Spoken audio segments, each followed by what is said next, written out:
اس واقعے سے متعلق کچھ اشارے جو ہیں وہ آج میں کچھ مقامات قرآن مجید کے آپ کے سامنے رکھوں گا، اور بڑی حیرت کی بات ہوگی کہ آپ دیکھیں گے کہ ان کا ریلیونس کتنا ہے، اور پھر ہمیں قرآن کیا کہتا ہے اور ہم کس طرف جا رہے ہیں۔ اللہ کے رسول نے فرمایا، اللہ رب العزت نے قرآن میں فرمایا کہ یہ کتاب جو قرآن ہے یہ تمہیں اس لیے اللہ دے رہا ہے کہ اللہ چاہتا ہے اس کے مطابق فیصلے کرو۔ جو اس کے مطابق فیصلے کرے گا وہ امن اور سکون میں رہے گا، اور جو اس کے مطابق فیصلے نہیں کرے گا پھر ایک طویل فہرست ہے۔ اللہ فرماتا ہے کسی کو میں تنگ دستی میں مبتلا کر دوں گا، کہیں میں قتل و غارت گری شروع کروا دوں گا، کہیں تم پر ظالم حکمران مسلط کروا دوں گا، سو اینڈ سو ایک لسٹ ہے۔ تو اس کے کچھ مقامات میں نے آپ کی خدمت میں رکھنے ہیں، اور ساتھ ساتھ ہم اس واقعے کے تناظر میں اس کا تجزیہ بھی کرتے جائیں گے۔ سب سے پہلے سورہ النساء 4 سورت کی آیت نمبر 135، اللہ رب العزت نے فرمایا، یا ایھا الذین آمنوا کونوا قوامین بالقسط، اے ایمان والو مضبوطی سے انصاف کو پکڑنے والے بن جاؤ۔ یعنی پکڑنا کس چیز کو ہوتا ہے؟ جو کہیں جا رہی ہو تو انصاف کو جانے مت دو، اس کو پکڑو، فوراً نافذ کرو۔ بالقسط شہداء للہ، اور اللہ کے لیے گواہی دینے والے بن جاؤ۔ یعنی گواہی دینے میں کوئی جانبداری، کوئی ڈر، کوئی خوف، کوئی رشتہ آڑے نہ آئے، گواہی سچ پر مبنی دو۔ کیوں؟ اللہ کو گواہ بنا کے گواہی دی جاتی ہے۔ کئی معاملات ایسے ہوتے ہیں کہ آپ گواہ ہیں یا میں گواہ ہوں اور وہاں اور کوئی نہیں تھا، تو ہماری گواہی قبول اس لیے کی جاتی ہے کہ اور کوئی نہیں تھا، اس کے باوجود اللہ تو اپنے علم کے ساتھ وہاں موجود تھا نا۔ تو اس لیے اللہ نے خود کہا شہداء للہ، اللہ کے لیے گواہی دو۔ وَلَوْ عَلَىٰ أَنفُسِكُمْ أَوِ الْوَالِدَيْنِ وَالْأَقْرَبِينَ، اور گواہی دیتے ہوئے کبھی جانبدار نہ ہو، چاہے تم ہمارے والدین ہوں یا رشتہ دار ہوں جن کے خلاف تمہاری گواہی دے رہے۔ قرآن نے بتا دیا اب والدین سے بڑا رشتہ کوئی نہیں، اور پھر اپنے جو قریبی رشتہ دار ہیں ان سے بڑا رشتہ کوئی نہیں، یہ قرآن مجید نے بتایا۔ اور اس کے اگلا جو جملہ ہے قرآن کا وہ بڑا غور طلب ہے، اور ثانیہ ماڈل ٹاؤن کے اس واقعے سے بہت ریلیونٹ ہے۔ قرآن نے کہا ان یکن غنیا او فقیرا، جب انصاف کرنے لگو تو خبردار کسی کا مال تمہیں متاثر مت کرنے لگے۔ غنی کے ساتھ بھی اسی طرح انصاف کرو، فقیر کے ساتھ جس کے پاس مال نہیں ہے اس کے ساتھ بھی اسی طرح انصاف کرو۔ اور ہمارا نظام انصاف آپ کے سامنے ہے کہ جو امیر ہے، جو مالدار ہے، اس کے لیے رات کے 12 بجے بھی انصاف میسر ہے، اور جو غریب ہے اس کے لیے سال ہر سال 10 3 4 10 سال انصاف نہیں ہے، 2 3 نسلوں تک انصاف میسر نہیں آتا۔ تو ہم پر یہ حالات اس لیے ہیں کہ جب ہم اللہ کی کتاب کو چھوڑیں گے اور اس کے مطابق فیصلے نہیں کریں گے اور ظلم کریں گے تو گویا پھر ہم ڈیزرو کرتے ہیں کہ ہمارے ساتھ یہ معاملات ہوں، جو آج کل ہم مہنگائی کو رو پیٹ رہے ہیں۔ اور ایکچولی اب مہنگائی کی یہ پوزیشن ہو گئی ہے کہ جو مڈل کلاس بندہ ہے اس کی سروائیول پرابلم میں آ گئی ہے۔ فرمایا ان یکن غنیا او فقیرا، یہ بڑا اہم لفظ ہے قرآن کا کہ جب انصاف کرنے لگو۔ اب اللہ کی ذات دیکھیے نا، اللہ یہ بیان کر رہا ہے سورہ نساء آیت نمبر 135، تو اللہ سے بڑا عالم الغیب تو کوئی نہیں، وہ جانتا تھا کہ کون کون سی رکاوٹیں آئیں گی انصاف میں۔ پہلی بات اس نے اس لیے کی کہ اگر کوئی نہیں بھی دیکھ رہا تو تصور یہ کرو کہ میں دیکھ رہا ہوں، لہٰذا گواہی صحیح دو۔ پھر اس نے کہا کہ اگر سامنے ماں ہو، باپ ہو، تب بھی سچ ان کے خلاف جاتا ہے تو ان کے خلاف گواہی دو۔ پھر قرآن نے کہا اگر کوئی اور رشتہ دار ہو اور وہ جھوٹا ہو تو اس کے خلاف گواہی دو۔ یہ 3 پہلو گنوا کے چوتھا پہلو قرآن نے یہ گنوایا کہ اگر جس کے خلاف جا رہا ہے، یہ نظام عدل جو ہمارے معزز جج حضرات ہیں، یہ ان کے لیے قرآن کے اندر گائیڈ لائنز ہیں کہ پھر جب انصاف دینے والوں پہلی گواہوں کے لیے تھی، آگے ججز کے لیے، قرآن کہتا ہے کہ پھر جب تم انصاف دو تو دیتے ہوئے خبردار کسی کا مال بھی تمہیں متاثر نہ کرے، اور کسی کا فقر، غریب ہونا کس کی تو ویلیو ہی کوئی نہیں ہے، یہ بھی تمہیں متاثر نہ کرے۔ فاللہ اولا بہما، کیونکہ اللہ ان دونوں کا تم سے زیادہ خیر خواہ ہے۔ فلا تتبعوا الہوی، اور خبردار اگلی بات، فیصلہ کرتے ہوئے اپنی بھی کسی خواہش کی پیروی مت کرنا کہ ایک طرف فیصلہ کرنے میں اگر تمہارا کوئی مطلب پورا ہوتا ہے تمہاری کوئی غرض نکلتی ہے، تمہیں کوئی بینیفٹ ہوتا ہے تو اس کے لیے تم فیصلہ کر دو۔ اگلی شرط یہ لگائی کہ خبردار فیصلہ کرتے ہوئے یہ کام بھی مت کرو۔ پھر اس کے بعد اگلی بات فرمائی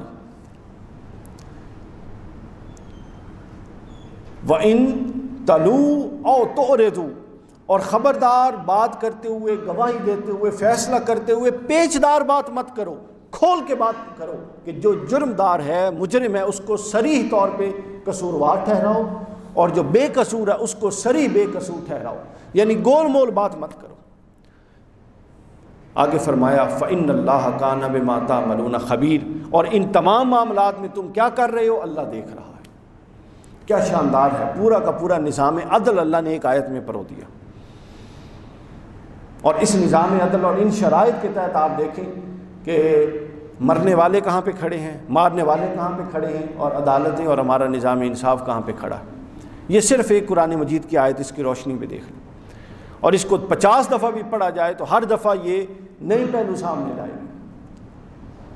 پہلی دفعہ فرمایا انصاف کرو، پھر فرمایا انصاف کرتے ہوئے کوئی نہیں بھی دیکھ رہا تو یہ ذہن میں رکھو اللہ دیکھ رہا ہے۔ پھر کہا اگر انصاف کے سامنے ماں باپ آئے یا رشتہ دار آئے اور وہ جھوٹے ہوں، قصوروار ہوں، تو ان کے خلاف گواہی دو۔ پھر فرمایا اگر غنی ہوں یا فقیر ہوں، خبردار کسی کا مال یا کسی کا فقر فیصلہ کرنے میں رکاوٹ نہ ہو۔ پھر کہا کہ خبردار اپنی کسی خواہش کے تحت بھی فیصلہ مت کرو، اور پھر فرمایا کہ فیصلہ کرتے ہوئے کوئی درمیان میں ڈگمگ گول مول بات نہ کرو، ہیلے بہانے نہ نکالو، اس کے اندر سے ایسی شکیں نہ نکالو کہ جس سے مجرم کو فائدہ ہو، اور واضح بات کرو، اور تم جو کر رہے ہو وہ اللہ دیکھ رہا ہے۔ پھر اس کے بعد اگلا پہلو سورہ المائدہ کی آیت نمبر 8 میں آیا وَلَا يَجْرِمَنَّكُمْ شَنَآنٌ عَلَىٰ قَوْمٍ عَلَىٰ أَلَّا تَعْدِلُوا، فرمایا کہ اور ہو جاؤ، اور کسی قوم کی سخت دشمنی۔ اب اگلا پہلو بیان ہو رہا ہے، پہلے 6 پہلو بیان ہو گئے، اب آگے 7واں پہلو قرآن لا رہا ہے کہ پھر انصاف کے معاملے میں خبردار اگر کسی قوم سے، طبقے سے، گروہ سے، جماعت سے تمہارا اختلاف ہے ذاتی طور پہ، اور تم ایک ایسے منصب پہ بیٹھے ہو جو منصب انصاف ہے، فرمایا وَلَا يَجْرِمَنَّكُمْ شَنَآنٌ عَلَىٰ قَوْمٍ، کسی قوم کی دشمنی، مخالفت یا نفرت تمہیں خبردار اس کے ساتھ انصاف کرنے سے نہ روکے، چونکہ تم منصب انصاف پہ بیٹھے ہو۔ انصاف کرو، اعدلوا، انصاف کرو، وَهُوَ أَقْرَبُ لِلتَّقْوَىٰ، اور یہ تقوی کے قریب تر ہے، وَاتَّقُوا اللَّهَ، اور اللہ سے ڈرو، ان اللہ خبیر بما تعملون، اللہ جاننے والا ہے جو تم کرتے ہو سے خوب آگاہ ہے۔ پھر اس کے بعد اگلا پہلو دیکھیے سورہ بقرہ کی آیت نمبر 42۔ یہ میں کچھ قرآن مجید کی آیات آپ کے سامنے رکھ رہا ہوں، اور ثانیہ ماڈل ٹاؤن کے مختلف گوشوں پر تھوڑی تھوڑی روشنی ڈال رہا ہوں تاکہ کوئی توضیح کسی بندے کی اس میں نہ آئے، آپ کو خود پتہ لگ جائے کہ ہمارے معاشرے میں یہ تباہی بربادی، یہ غربت، یہ تنگ دستی، یہ قتل و غارت کری، یہ سب کچھ اس لیے ہے کہ ہم نے اپنا جو رہنما تھا قرآن، اس کو چھوڑ دیا اور رہنما بنا لیے۔ سورہ بقرہ کی آیت نمبر 42 میں فرمایا وَلَا تَلْبِسُوا الْحَقَّ بِالْبَاطِلِ وَتَكْتُمُوا الْحَقَّ وَأَنْتُمْ تَعْلَمُونَ۔ یہاں پر حق کے ساتھ 2 رویے بیان کیے کہ ہمارے ہاں اللہ کہتا ہے کہ تم اے میرے بندو حق کے ساتھ 2 کام کرتے ہو، وہ دونوں کام نہ کرو بلکہ حق کو حق سمجھو۔ پہلا کیا؟ وَلَا تَلْبِسُوا الْحَقَّ بِالْبَاطِلِ، پہلا کام یہ کرتے ہو کہ حق کو باطل کے ساتھ ملا جلا کے بیان کرتے ہو، ملا دیتے ہو، وہ کام نہ کرو۔ دوسرا فرمایا وَتَكْتُمُوا الْحَقَّ، اور پھر کچھ تو ایسے ظالم ہیں، کچھ تو ہیں جو ملا جلا دیتے ہیں، اور کچھ ایسے ہیں جو پورا کا پورا حق ہی چھپا دیتے ہیں، دبا دیتے ہیں، رپورٹس تک جاری نہیں ہونے دیتے، انڈیپینڈنٹ انویسٹیگیشن نہیں ہونے دیتے، ہر شے دبا دیتے ہیں اپنی قوت کے بدلے سے۔ وَأَنْتُمْ تَعْلَمُونَ، اللہ فرماتا ہے کہ وہ جانتے ہیں کہ وہ یہ غلط کر رہے ہیں، اسی بنیاد پر تو ان کی جواب طلبی ہے، اسی بنیاد پر تو ان کی جواب دہی ہے۔ تو گویا حق کے ساتھ یہ 2 سلوک نہ کرو کہ ایک تو حق میں باطل نہ ملاؤ، دودھ میں کبھی گند نہ ملاؤ، گندگی نہ ملاؤ، اور دوسرا کیا ہے کہ حق کو چھپاؤ بھی نہ۔ اس کے بعد اگلا پہلو جو قرآن مجید نے بیان کیا وہ سن لیجئے۔ پھر قرآن مجید کہتا ہے سورہ توبہ آیت نمبر 119 میں یا ایھا الذین آمنوا اتقوا اللہ وکونوا مع الصادقین، اے ایمان والو اللہ سے ڈرو اور سچے گروہ کے ساتھ کھڑے ہو۔ اگر تمہیں یہ سمجھ آ جائے کہ اس معاملے میں جو معاملہ درپیش ہے اس میں سچا کون سا ہے اور جھوٹا کون سا ہے، تو اللہ فرماتا ہے خبردار سچے گروہ کے ساتھ کھڑے ہو جاؤ اور اپنا وزن جھوٹے گروہ کے ساتھ مت ڈالو۔ یہاں میں آپ کو ایک واقعہ سناتا ہوں۔ یہ واقعہ غالباً علامہ ابن اسیر نے تاریخ الکامل میں لکھا ہے یا امام مقریزی نے لکھا ہے، اور واقع کربلا کے ضمن میں لکھا ہے۔ انہوں نے یہ لکھا ہے کہ جب واقع کربلا ہو گیا اس کے بعد پھر ائمہ محدثین نے ایک سلسلہ لکھا ہے، ان کو حضور علیہ السلام خواب میں ملے، وہ اور خود حدیث صحیح میں ہے کہ حضور شیشیوں میں، اس شیشی میں تمام شہدائے کربلا کا خون جمع کر رہے تھے، آپ لوگوں نے سنی ہوئی ہے۔ اس میں ایک عجیب واقعہ ہے۔ عجیب واقعہ یہ ہے کہ وہاں پر میدان کربلا میں ایک شخص تھا جو حضرت امام حسین علیہ السلام سے لڑا نہیں تھا، لیکن چونکہ فوجیں دو طرف تھیں تو اس کا مقصد نہ حسین کی حمایت تھا نہ حسین کی مخالفت تھا، نہ یزید کی حمایت تھا نہ یزید کی مخالفت تھا، وہ وہاں کا کوئی مقامی تھا اور جنگ ہو رہی تھی، تماشا ایک دیکھنے آیا تھا بس۔ تو اس کو کسی نے خواب میں دیکھا کہ حضور علیہ الصلوۃ والسلام نے جب ایک ایک کی پرسش کی کہ تم میرے حسین کے خلاف لڑے، جب اس سے پوچھا تو وہ کہتا ہے یا رسول اللہ میں تو نہیں لڑا۔ تو حضور نے فرمایا کہ یہ بتاؤ تم کھڑے کس طرف تھے؟ فرمایا کہ اس طرف کھڑا ہونا گویا کہ ان کی تعداد میں قوت دے رہا تھا، اور حسین کی طرف کھڑا نہ ہونا، بے شک جنگ کہیں نہیں کی، بے شک تیر نہیں اٹھایا، بے شک تلوار نہیں چلائی، لیکن چونکہ کھڑا اس طرف تھا، ممکن ہے اس کا گھر اس طرف ہو اور آیا اس طرف سے، تو اسی کی طرف کھڑا ہو گیا جہاں یزید کی فوج اور لشکر تھی۔ تو فرمایا کہ چونکہ تو نے وہاں پر کھڑا ہو کر اس کی فوج کو ایک تھرڈ پارٹی جو سامنے دیکھنے والی ہے قوت دی اور تعداد بڑھانے کا باعث بنا، لہٰذا تیرے لیے بھی بخشش نہیں ہے۔ تو یہ اس آیت کا مفہوم ہے، یا ایھا الذین آمنوا اتقوا اللہ کونوا مع الصادقین، سچوں کے ساتھ کھڑے ہو جاؤ۔ یہ جواب دہی ہے، سچوں کے ساتھ کھڑے ہو جاؤ۔ پھر آگے فرمایا مجرم اور بددیانت کی طرفداری کی ممانعت فرمائی کہ اگر تم میں اتنی جرت نہیں ہے کہ حق کے ساتھ کھڑے ہو، پہلا تو حکم دے دیا، اول حکم کیا ہے؟ حق کے ساتھ کھڑے ہو۔ یہ سب احادیث میں بھی مضمون ہے کہ جس کے اندر ایمان کا اعلیٰ درجہ ہے وہ برائی کو ہاتھ سے روکے، نہیں تو زبان سے روکے، نہیں تو دل میں برا جانے۔ تو میں چونکہ سارا مضمون قرآن مجید سے بیان کر رہا ہوں اس لیے میں وہ حدیث والا حصہ چھوڑ رہا ہوں۔ تو پہلا سورہ توبہ آیت نمبر 119 میں تو آیت نے کہا کہ حق کے ساتھ کھڑے ہو جاؤ۔ اب اللہ جانتا تھا کہ ہر ایک میں یہ جرت نہیں ہو سکتی کہ وہ حق کے ساتھ کھڑا ہو۔ آگے اللہ نے فرمایا انا انزلنا الیک الکتاب بالحق لتحکم بین الناس، یہ اس لیے نازل کی تاکہ اس کے مطابق فیصلے کرو، اور اگر اس کے مطابق فیصلہ حق کے ساتھ کھڑے نہیں ہو سکتے فرمایا ولا تکن للخائنین خصیما، تو پھر کم از کم بد دیانت لوگوں کی حمایت مت کرو، پھر انڈیپینڈنٹ رہو۔ انڈیپینڈنٹ میں معاملہ اللہ کے سپرد ہے، وہ چاہے تو تمہاری گرفت کر لے، وہ چاہے تو تمہیں بخش دے، لیکن آخری درجہ یہ ہے کہ پھر کم از کم انڈیپینڈنٹ رہو۔ اگر تم حق کی حمایت نہیں کر سکتے، اول تو حق کی حمایت کرو، نہیں کر سکتے تو پھر تم غیر جانبدار رہو۔ پھر آگے چلیے سورہ مائدہ آیت نمبر 2 میں فرمایا وَتَعَاوَنُوا عَلَى الْبِرِّ وَالتَّقْوَىٰ، نیکی اور تقوی کے معاملات میں ایک دوسرے کے ساتھ تعاون کرو، وَلَا تَعَاوَنُوا عَلَى الْإِثْمِ وَالْعُدْوَانِ، اور برائی کے کام میں، گناہ کے کام میں اور ظلم کے کام میں خبردار ایک دوسرے کی مدد مت کرو۔ یہاں پورے کے پورے ادارے انوالو ہیں ایک دوسرے کی برائی کے کام میں مدد کرنے کے لیے، ہائی لیول سے لے کر نیچے لیول تک کے لوگ انوالو ہیں ایک دوسرے کی مدد کرنے کے لیے۔ تو پھر پاکستان میں کیسے امن آ سکتا ہے، کیسے سکون آ سکتا ہے، اور پھر اکثریت خاموش بیٹھی۔ اس کے بعد فرمایا اگر تم یہ کرو گے، یعنی تم نیکی کے کام میں مدد نہیں کرو گے اور برائی کے کام میں مدد کرو گے، تو اللہ کا پھر فیصلہ ہے ان اللہ شدید العقاب، اللہ پھر بڑی شدید گرفت کرنے والا ہے، سخت عذاب دینے والا ہے۔ پھر اس کے بعد آگے سورہ ہود آیت نمبر 113، یہ قرآن مجید ہے، اندازہ کر لیجیے، یہ وہ قرآن کا حصہ ہے جو ہماری مجالس میں، ہماری محافل میں نہیں رہا۔ ہماری محافل اب نور و بشر سے شروع ہوتی ہیں، فلاں کافر فلاں مومن سے شروع ہوتی ہیں، داڑھی کی مقدار کتنی سے شروع ہوتی ہیں اور داڑھی کی امامے کی سٹائل کتنے سے ختم ہو جاتی ہیں۔ جو روح اور جو بنیادی قدریں تھیں جو قرآن و سنت نے دی تھیں، ہمارے پورے کے پورے دینی سٹرکچر سے اس کو نکال دیا گیا ہے، اور ہم نے خود محنت کر کے ایسے علماء اور مولوی پیدا کر لیے ہیں جن کو ان چیزوں کی سینس ہی نہیں، ان کا جینا مرنا ہی سارا امامے اور داڑھی کے چکر میں، اس کے اندر سے روح نکل گئی ہے پوری کی پوری۔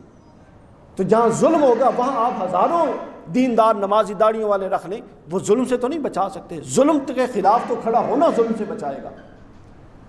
بے ایمانی ہو رہی ہوگی تو آپ کا جھوٹ اس بے ایمانی کو تو کور اپ نہیں کرے گا، اس کے لیے تو آپ کو سچ بولنا پڑے گا۔ تو لہٰذا یہ وہ حصہ جو مغرب کی سازش تھی، الہاد کی سازش تھی، جس کے لیے یہاں چھوٹے ذہن کے لوگ مذہب کا لبادہ اڑا کے تیار کیے گئے کہ ایسے سیاسی نابالغ پیدا کرو کہ جن کو سینس ہی نہ ہو معاشرہ کیا ہے، ان کو یہ تعلیم دو کہ بس الگ کٹ کے اللہ اللہ کرو، باقی باہر میں جائے جو کچھ ہوتا ہے ہمارا اس سے کیا تعلق۔ یہ فکر دوستوں اسلامی، یہ کفر پر مبنی فکر ہے۔ یہ اتنی اسلام کو اس فکر نے ڈیمیج کیا ہے جتنا کسی چیز نے ڈیمیج نہیں کیا۔ ارسطو کہا کرتا تھا کہ جب شرفاء سیاست سے ہٹ جائیں گے تو پھر معاشرے کے کمینے تم پر مسلط کر دیے جائیں گے۔ اور ہمارے ہاں تسبیح پڑھ کے اور قرآن کھول کے اور کتابیں کھول کے جب یہ کہا جائے گا کہ ہم غیر سیاسی ہیں، تو کیا قرآن غیر سیاسی ہے؟ حدیث غیر سیاسی ہے؟ بخاری مسلم غیر سیاسی ہے؟ اللہ کا رسول غیر سیاسی تھا؟ ابو بکر صدیق سے لے کر حضرت علی تک غیر سیاسی تھے؟ یہ کیا ڈھونگ ہے تماشا فضول کا؟ تو پورے تصور کے ساتھ آپ دیکھیے، آپ کا عبادات کا پہلو بھی مکمل ہو، آپ کا معاشرت کا اسپیکٹ بھی مکمل ہو، آپ کا روحانی تزکیہ بھی ہو، یہ تین پہلو چلیں گے تو آپ ایک مکمل انسان بن کے آگے معاشرے میں سروائیو کریں گے۔ ورنہ یہ دیکھیے یہ کیوں کیا گیا؟ یہ اس لیے کیا گیا کہ جب دین کا ذات کا معاملہ بنا دیا تو پھر ظلم پر کوئی نہیں اٹھے گا۔ جب دین کو ذات کا معاملہ بنا دیا تو پھر سودی نظام کے خلاف کوئی نہیں اٹھے گا۔ جب دین کو ذات کا معاملہ بنا دیا تو پھر یہ جو جگہ جگہ اپنا بے حیائی کے اڈے کھلے ہوئے ہیں اس کے خلاف کوئی نہیں اٹھے گا، چونکہ دین کو ذات اور تسبیح کا معاملہ بنا دیا۔ تو قرآن مجید کی شعوری جو مطالعہ اور عقلی مطالعہ قرآن مجید کا، یہ سب سے بڑی رکاوٹ ہے کہ وہ ختم کر دیا گیا ہے اور ذات کی سطح پہ لا کے مذہب کو، دین کو مذہب بنا کے ہمارے یہاں پیش کر دیا گیا ہے۔ یہ وہ تباہی ہے جس کو سمجھنے کی ضرورت ہے، اور اگر ہم نے نہ سمجھا تو یہ جو تباہی چل رہی ہے یہ اتنی تیزی سے چلے گی کہ ہم اس کا تصور بھی نہیں کر سکتے۔ آگے فرمایا سورہ یوسف میں اصل مجرم کی بجائے جب کسی دوسرے کو پکڑا جاتا ہے تو اللہ کا غضب اس میں حرکت میں آ جاتا ہے۔ سورہ یوسف میں سنی حضرت یوسف علیہ السلام کے باب میں سورہ یوسف آیت نمبر 79 فرمایا قال معاذ اللہ ان ناخذ الا من وجدنا متاعنا عنده انا اذا لظالمون۔ وہ جو واقعہ ہوا تھا کہ حضرت یوسف نے خود وہ اس کے اندر ڈال دیا تھا وہ جو ہوتا ہے گندم کو وہ پیمانہ، تو پھر خود بھی اللہ کے حکم سے ان کو پکڑوا دیا تاکہ اپنے بھائی کو اپنے پاس رکھنا چاہتے تھے۔ تو حضرت یوسف نے فرمایا کہ میں اللہ کی پناہ مانگ، دوسرے بھائیوں نے کہا کہ یہ بنیامین کو چھوڑ دیں جس کے پاس سے وہ پیمانہ نکلا، ہمیں اپنے پاس رکھ لیں اس کی جگہ پر۔ تو قرآن نے بیان کیا، حضرت یوسف نے کہا میں اللہ کی پناہ مانگتا ہوں اس سے کہ جس کا جرم ثابت ہوا اس کے علاوہ کسی اور پر ہاتھ ڈال دوں۔ اور ہمارے ہاں دیکھ لیجئے یہ پورا سانحہ ہوا، اور اس سانحہ میں مقتولوں سے پہلے قاتلوں نے ایف آئی آریں کروا دی۔ یہ ہمارا نظام عدل ہے، اللہ کی شان دیکھیے۔ تو پھر دوستو یہ چیزیں درست سمت میں نہیں جا سکتی۔ یہ سب کچھ بھی چلتا رہے، اس سب پر ہماری خاموشی بھی ہو اور ہم سمجھیں کہ ہم اللہ کو راضی بھی کر رہے ہیں۔ یہ اللہ کی راضی کرنے کا جو تصور ہے یہ 150-200 سال ہے، کراچی سے نکلا ہے، باقی اس کے اندر کوئی جان جون کوئی نہیں ہے۔ یہ تصور اگر آپ قرآن مجید کے سامنے پیش کریں نا تو قرآن اس تصور کے پرخچے اڑا کے رکھ دیتے ہیں۔ پھر آگے قرآن نے کہا کہ حق کی فراہمی کے معاملے میں خبردار کوئی مال اور رشوت اور پیسہ انوالو نہیں ہونا چاہیے۔